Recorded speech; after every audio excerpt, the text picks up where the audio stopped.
Thank you very much, Terry. And firstly, thank you to Emily for giving us a very clear and passionate view of what is going on in Hong Kong. Obviously, Australia is we keep abreast of issues in Hong Kong because we have a large expatriate community in Hong Kong, but also because we worry that in some ways, perhaps Tibet, Hong Kong, Xinjiang, these are the canaries in the coal mine. And we do worry and keep abreast of those issues. And in fact, the Australian Parliament is sitting at the moment, and I have just come from the Parliament's Joint Standing Committee on Foreign Affairs, Defence and Trade, where we were receiving a briefing. You'll be pleased to know, Terry, partly on the Victorian government, so a state government's signing of an MOU and an enhanced trade agreement under the BRI platform. Obviously, in Australia, there has been a shift in how we view our bilateral relationship with China. We are very trade exposed to China. So there has been a great deal of interest. And I think even a year ago, if you walked down the street and asked someone, what their view on China was or their view on the Chinese Communist Party, you would not have had, maybe not everyone would have had a view, but now I think you could ask any person, in Collins Street in Melbourne or Pitt Street in Sydney or regional centres of Australia, you could ask them what they think. And I think everyone would now have a view. I think that in Australia, partly this is due to the pandemic. So there was a great outcry about the fact that Chinese-owned entities here were taking PPE, so the personal protective equipment, which we needed in our hospitals, and they were sending it back to China. So those companies, for example, Greenland and Risland, were sending that necessary equipment back into the Chinese mainland. And I think a lot of Australians were very disturbed and very angry about that occurring, because obviously our healthcare workers needed that equipment here. So that sort of has fostered what is, I think, a suspicion of whether China was acting as a good global citizen in that regard.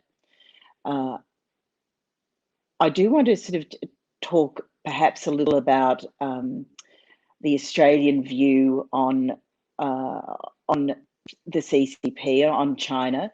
As I've said, we're quite economically exposed. We sell a lot of iron ore.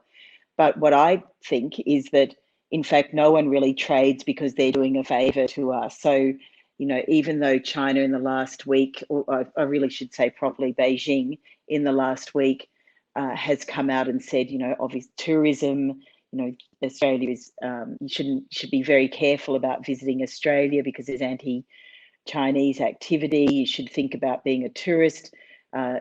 In recent days, there's been, Beijing has put out media releases about whether students should study in Australia. We have a very large cohort of Chinese full fee paying students in our tertiary institutions.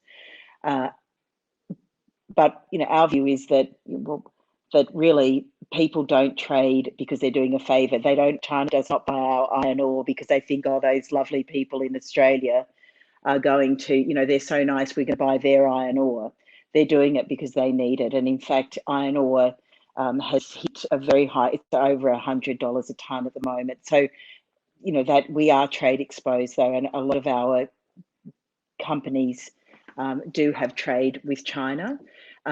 But this is also a country where I think there's a view broadly that we should engage in values-based engagement with China.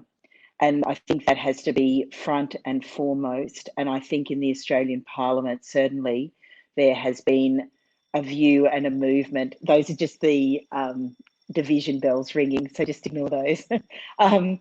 But in Australia, there has been, I think, a deepening awareness and in the Australian Parliament, certainly from an extradition treaty, which we rejected. So I was actually on the Treaties Committee. That committee rejected having an extradition treaty with China.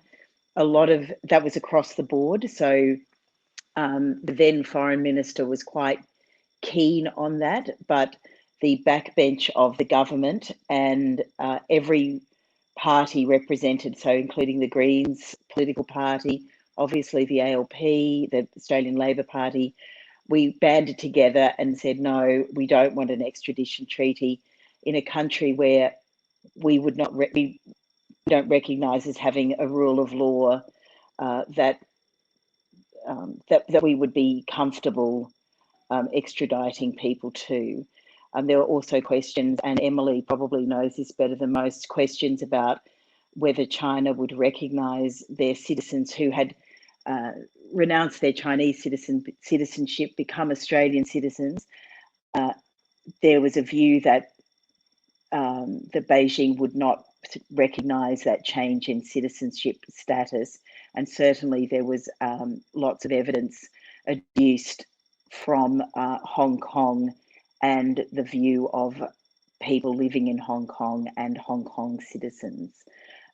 So we said no to that, and I think from there's been a view in the Australian Parliament that we have to ensure that there is a rules-based and values-based engagement with China.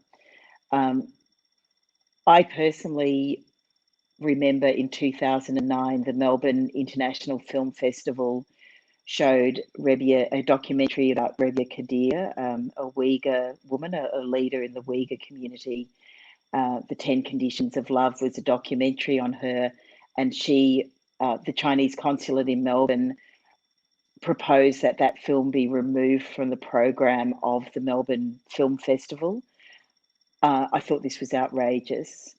Our system depends on people being able to view, to having certain freedom of thought, being able to view things and actually reach their own conclusions. So the value of critical thinking that we hold so dear, I think, in Western liberal democratic societies was obviously not something that the Chinese consulate was celebrating. And but that really, I think, was a wake-up call for me personally about how the CCP was willing to operate. And also, obviously, we've had instances in our tertiary institutions where China has sort of used economic clout to try to say that certain maps displaying Taiwan as a country should not be on walls in a tertiary institution, or suggestions around curriculi.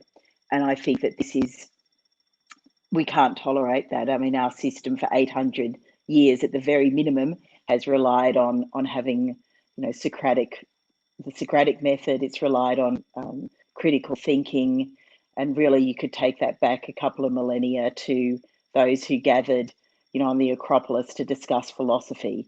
And I very strongly believe in that that strengthens our system.